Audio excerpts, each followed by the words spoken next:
When they heard this, all in the synagogue were filled with rage. That was the verse that I was given for today. And it's a provocative verse because it brings lots of questions. Why were the people filled with rage? What did they hear? What did someone say? Was it intentionally so? What happened next? Being given a random verse feels a little bit like some novels or movies or television shows that begin with this climactic scene and then rewind to tell you what happened up until that point. This verse begs for that treatment, to know the greater context. And so I invite you to join me in hearing the broader story, knowing that this story from Luke, this first sermon that Jesus gives, at least as Luke tells it, is part of broader story of the Gospel of Luke, which is in conversation with other Gospels, which is in conversation with all of what we call the New Testament, and which is part of all of Scripture, including the Hebrew Scriptures that shape our understanding. This part of the story comes right after Jesus had been baptized and driven into the wilderness by the Spirit, where he fasted and was tempted for 40 days.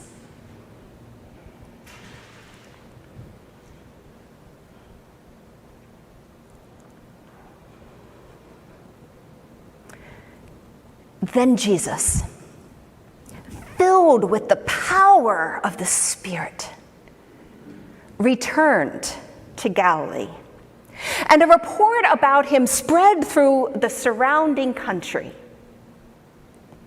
He began to teach in the synagogues and was praised by everyone. When he came to Nazareth, where he'd been brought up, he went to the synagogue on the Sabbath, as was his custom. And he stood to read, and was handed the scroll of the prophet Isaiah. He unrolled the scroll and found the place where it is written, "The Spirit of the Lord is upon me, because he has anointed me to bring good news to the poor. He has sent me to proclaim release to the captives, recovery of sight to the blind, to let the oppressed go free, to proclaim the year of the Lord's favor." And he rolled up the scroll, handed it to the attendant, and sat down. The eyes of all in the synagogue were fixed on him. And then he began to speak. "Today, this scripture is being fulfilled in your hearing."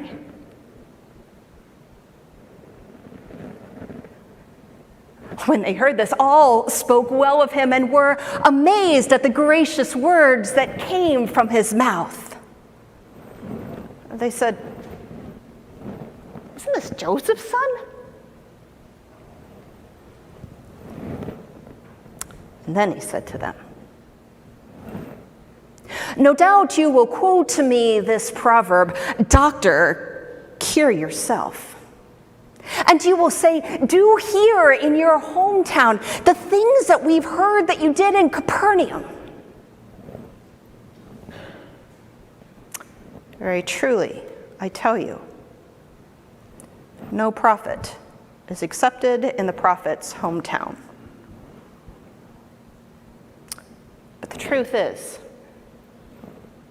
there were many widows in Israel during the time of Elijah, when the heavens were shut up for 3 years and 6 months, and a severe famine swept through all the land. Yet Elijah was not sent to any of them, except the widow at Zarephath in Sidon. And there were many lepers in Israel during the time of Elisha. None of them were healed, except Naaman the Syrian. And here's where we come to today's scripture. When the people heard this, all in the synagogue were filled with rage. They got up, drove Jesus out of the synagogue, and led him to the brow of the hill on which the town had been built, in order that they might hurl him from the cliff. But he passed through their midst and went on his way.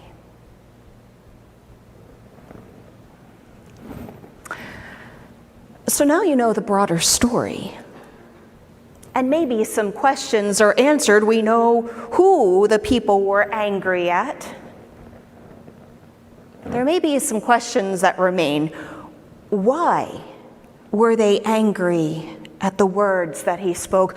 What happened in this dramatic shift between all praising and celebrating this wonderful speech that Jesus had made to needing to silence him?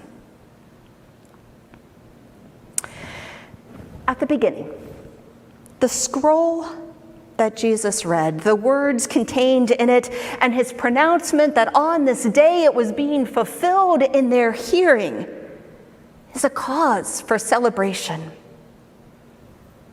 Already, Jesus had built up a reputation as a teacher and a healer. We know this from other Gospels.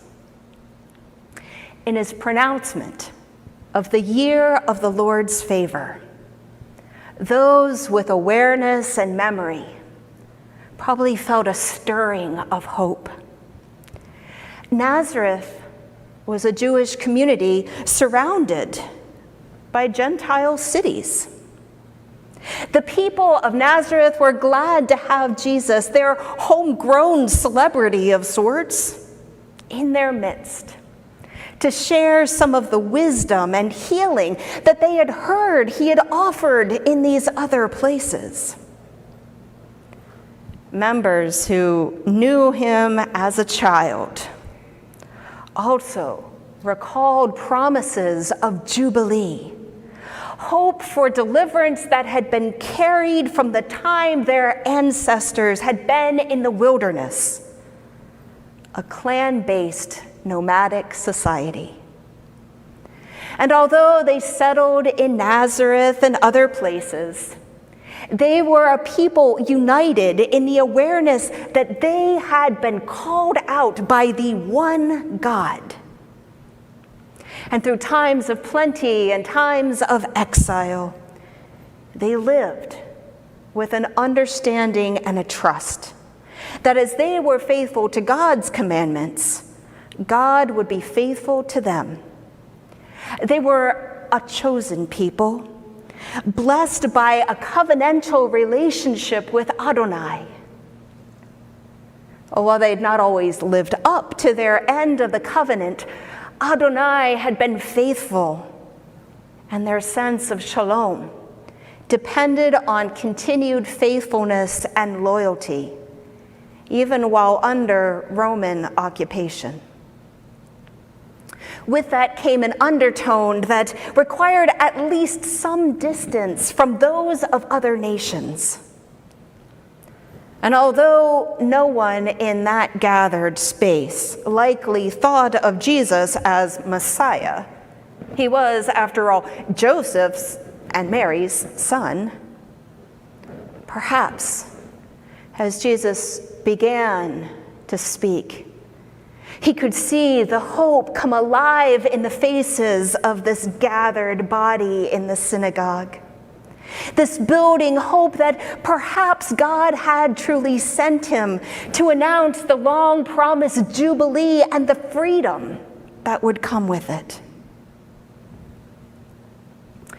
If the needle had dropped on the verse where Jesus pronounced that today the scripture has been fulfilled in your hearing, this might be a different sermon. But instead, we have this verse that comes from the perspective of the gathered body in the synagogue, and they are clearly not happy. If the Spirit has anything to do with this random text, and I trust that it does, then for me and for us, there's a challenge to pay attention to what makes the people angry. The stories of the widow at Zarephath and Sidon and Naaman may or may not be familiar to you, but Jesus' original audience would have known them. They're told in detail in the Hebrew scriptures, specifically in what we know as 1 Kings 17, verses 1 to 16, and 2 Kings 5, 1 to 19. They're both healing stories. Perhaps examples of the good news that Isaiah proclaims.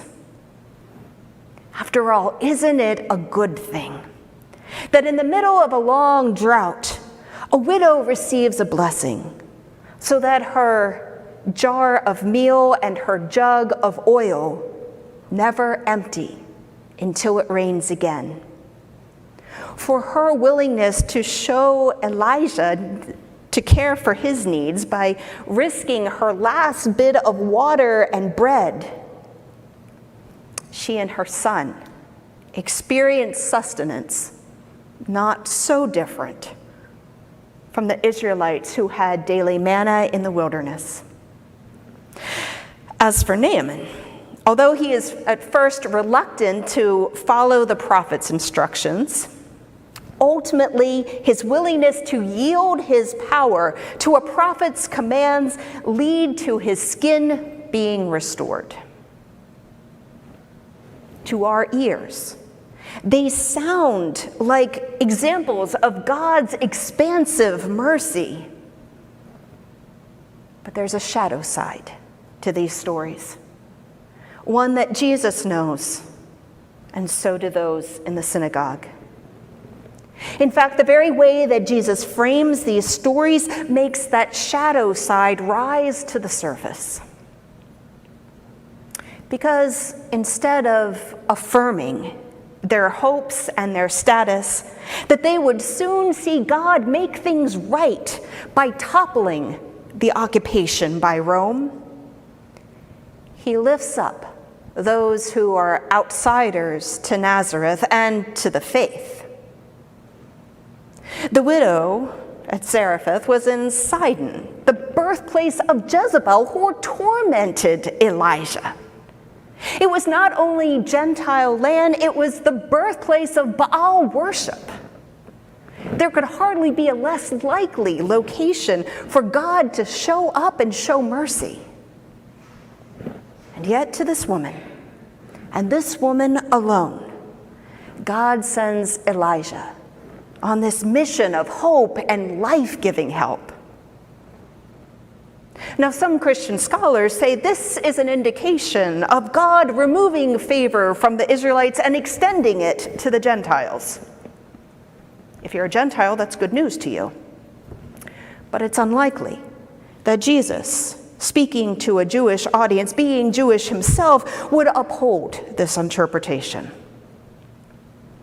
I'd prefer to think that Jesus would usher in the reign of God not through violence, but through caring even for enemies and serving those with need. The same lesson could be said of Naaman.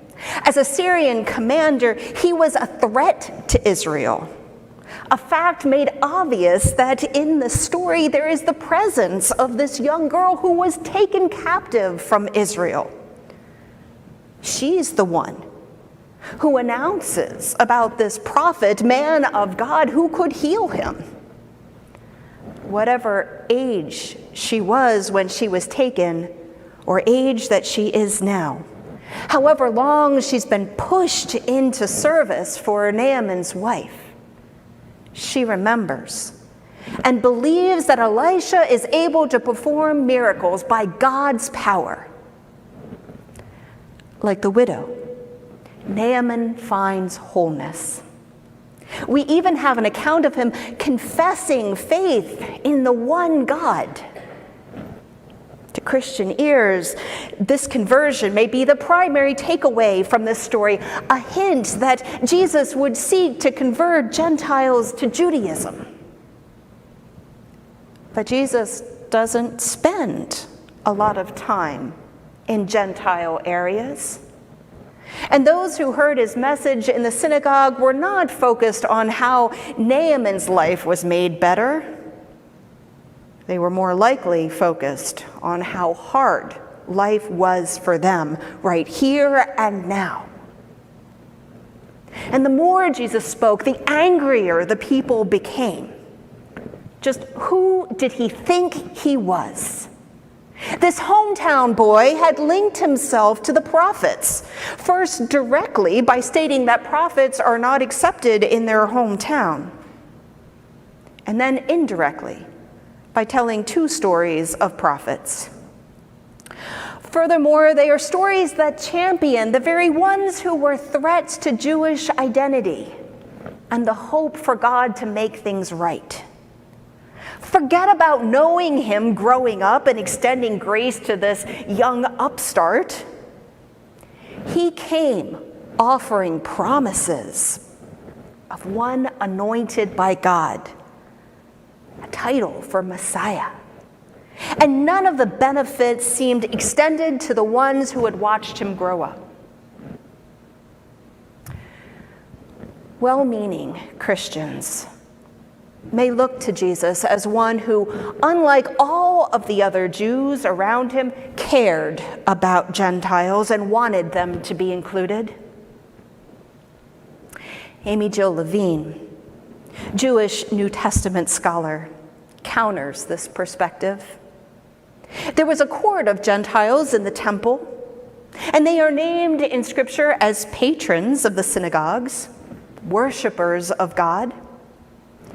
And while laws of purity and diet, avoiding idolatry, shaped relationships, Levine notes in the Jewish annotated New Testament that it was more likely for Gentiles to have prohibitions in contacts than the other way around.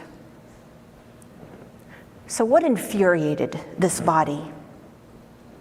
It may have been less likely his willingness to extend grace to outsiders, and more likely about his boldness of the claims that he made for himself, partnered with his seeming lack of interest in bringing these promises to his hometown.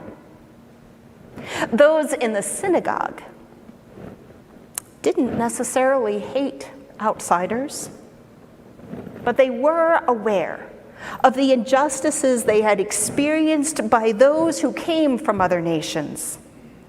They knew as well the pain that they felt of God's words offered by Isaiah being applied to ones who had brought them pain and discomfort.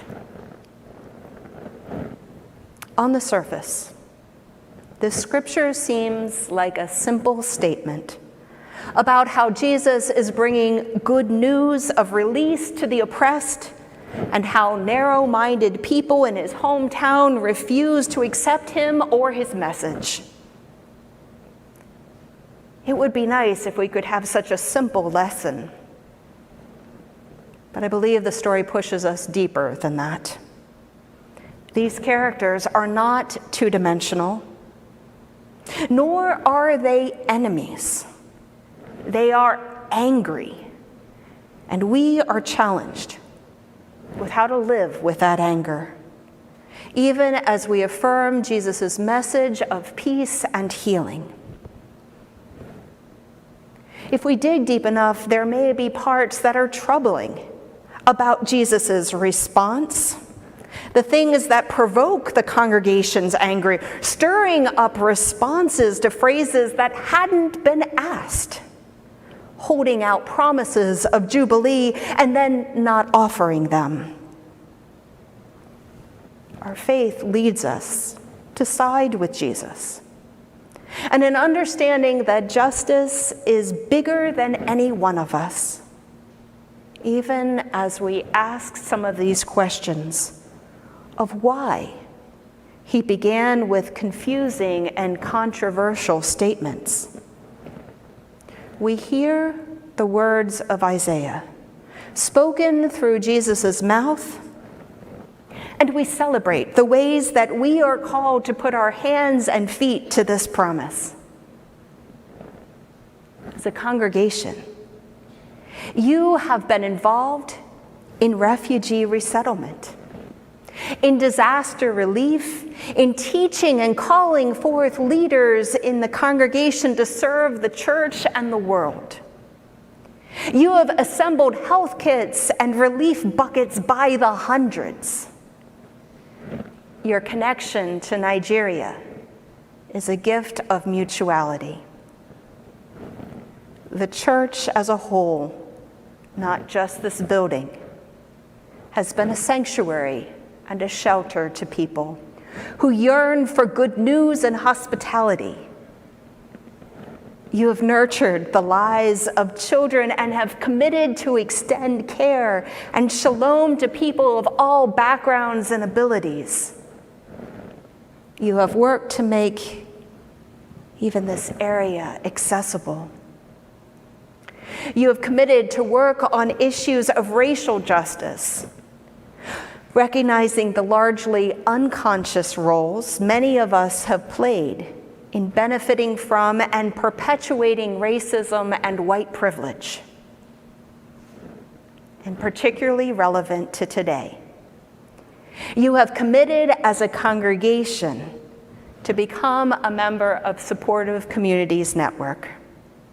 You've demonstrated your commitment to full inclusion of each member at all levels of church life.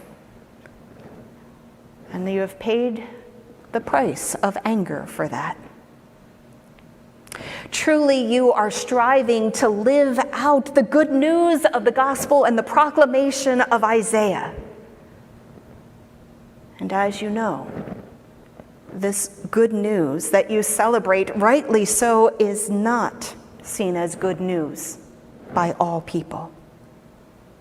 While some of the ministries of this congregation have been supported and celebrated by the district and the denomination, other, perhaps more prophetic stances about who is welcome in the reign of God have not been so warmly received. Now, without being driven to the top of the hill, town doesn't have too many high hills from which to be thrown. You have, I know, been the recipient of angry letters and phone calls, along with demands that you be silenced or cut off from leadership and connection. They have perhaps wondered who you think you are to make bold statements that run counter to their understanding of Scripture and righteousness. And it's doubly painful when some of those calls come from congregations that help to make this congregation a reality, and some who are themselves no longer choosing to be part of the denomination. Friends, there is both challenge and encouragement in this story. In the midst of others' rage, where do you find your grounding to continue to serve and to speak as you have felt led by God's Spirit? How will you continue to find courage to speak truth as it has been revealed to you through scripture and prayer and community discernment. As Jesus faced those who moved from praising the good works that he had done and the gracious words that he spoke to shouting with rage, so you are called to fulfill prophetic mission. And at the same time, there's a caution here in drawing lines between us and them, all and none. If you go back and look at the scripture, there are a number of places where all felt one way and none were attended to. When you encounter rage for your words and your actions, how will you strive to move between polarities? I wonder if even Jesus learned something from this initial scripture about how to present a challenging message. We live in divisive times, politically, culturally, theologically. This is not new information to you. Our denomination provides a foundation for our faith, a perspective on the ways that we see Jesus at work and calling us to respond as people of God's peace. The Church of the Brethren, though not a clan, at least began as a sect. And there is this tension between oneness and unity and finding harmony in the midst of disagreements. And it's hard work. Our shared struggle is to keep connections to our hometown neighborhood as we embrace a mission that constantly pushes us to examine how far God's grace and shalom extend. As we offer hope and healing to one group, another may feel betrayed or abandoned. We can't control how people will hear the messages we speak. And yet we are challenged to move beyond the alls and nones that we may be tempted to envision in our interactions. Your calling has not been, nor will it be, always well received. And your challenge is to continue to remain firm in your convictions and persistent in seeking unity in the midst of it all. May God guide you and all of us in that journey. May it be so.